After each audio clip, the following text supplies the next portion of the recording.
लाड और प्यार कीजिए। लाड और प्यार करने का मतलब बिगाड़ना नहीं होता है। लाड और प्यार का अर्थ होता है अच्छा पहनाइए, अच्छा भोजन दीजिए, अच्छे संस्कार दीजिए, अच्छी शिक्षा दीजिए।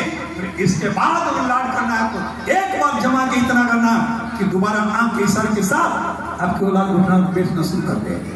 ये बूढ़ी बुजुर्ग आते थे ना, घर से बाहर आते थे, क्या करते थे? खिंगाया, ऐसे करते थे ना, ये करते थे ना। इसका मतलब आजाद कोठियों के दरवाजे पे अलार्म वाली स्विच रहता है। इनका अलार्म कोठी तो नहीं थी, लेकिन अलार्म ही था। अलार्म बज गया, घर में सारे सजग हो गए। अब जरा सोचो, एक बुजुर्ग आदमी के कहनारे के साथ परिवार के सारे सदस्य सजग हो जाते थे। आज वो हमारी सोच इतनी विकृत हो गई, हम जान ही नहीं पा रहे, सोच नहीं पा रहे, इनकी दिशा में आगे बढ़ रहे हैं। जितने आप आर्थिक रूप से मजबूत हुए हो, उतने आप धार्मिक रूप से खोखले हो। अगर धर्म ही नहीं जीवन होगा, तुम्हारे लिए तीनों लोक में कहीं स्थान नहीं मिलेगा। एक दिन तुम्हारा धन ही तुम्हारा दुश्मन बन जाएगा, तुम्हारा धन ही तुम्हें मिट्टी में मिला देगा। पात्रों के बाद धन आया, सिमेंट पीना सीखे, दारू पीना सीखे, डोडा पीना सीखे, जर्दा खाना सीखे, जुआ खेलना सीखे, वेश्यालय जाना सीखा।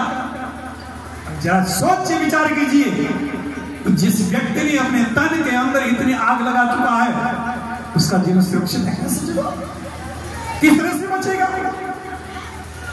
धन तुम्हारे पास भी आता, ये विदेशों में जाते हैं, धर्म में धन लगाते हैं। एमएलए तो बहुत आपको मिलेंगे, सब चंदा करते हैं ना, मास्टर से लेकर ऊपर तक सब तक सरकार तक जाते।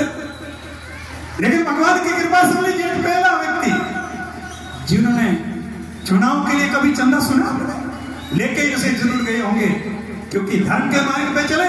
कैलाश साहब हमेशा कहते थे, मेरे बेटे जब विदेशों में जाते हैं, भगवी ध्वजा और साथ में लेके जाते हैं, और मेरा विश्वास है उस ध्वजा और वेदमयी वाणी का प्रभाव है, जहां गए उन्हें सफलता मिली। सजनों, अगर कोई जमेवार व्यक्ति, बुजुर्ग व्यक्ति हमें कोई इस तरह की बात कह रहा है तो इसको हमें हल्के में लिया है तो हमारा दुर्भाग्य है।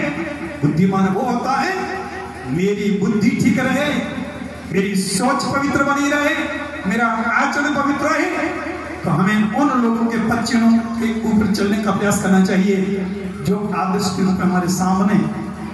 इसलिए मेरा आप लोगों से पुनः आग्रह और अनुरोध है, अच्छी शिक्षा, अच्छे संस्कार, अच्छी संगति, ये तीन शब्द दिमाग में बैठा लेना। समय की मांग के अनुरूप अच्छी शिक्षा, औलाद को संस्कार, और बेटे बेटियां कॉलेज की तरफ जाए तो संगति। जैसे नई ब्याही गाय बछड़ा खुला हो, आप पहरा कैसे लगाते हो, इस तरह से पहरा लगाओगे तो आपके बेटी और बेटे और बेटियों की वजह से आपको संबंधी महसूस नहीं करनी पड़ेगी। और ऐसा नहीं किया, आप मलते रह जाओगे, मुंह दिखाने लायक नहीं होगा। इसलिए वर्तमान में सबसे बड़ी ये जरूरत है। और नई पीढ़ी की बेटियों से मेरा कहना है, नौजवानों से भी मेरा कहना है, जो पढ़ने